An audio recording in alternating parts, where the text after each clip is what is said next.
Sit back and relax, my friends, because today you're in for a treat. I'm making cream puffs with Chantilly cream and chocolate sauce. The dough is very easy. Water, milk, salt, sugar and butter. Melt everything together, and then obviously we add the flour gradually. Let the flour cook, and then to cool it down, put it in the stand mixer. Now, the eggs. These are my beautiful eggs. One egg at a time. Let them incorporate nice and smooth.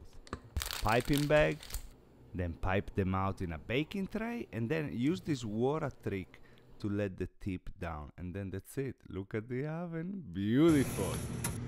They look amazing. This is what you need inside, lots of air. Now we're making the fanciest whipped cream with heavy cream, powdered sugar and vanilla beans. This is how you know if it's ready. Pipe them in, push, push, push, that's it. Now for the chocolate sauce, it's cream, bittersweet chocolate and butter. Melt nice and smooth, then dip them in. Look at that, they look delicious.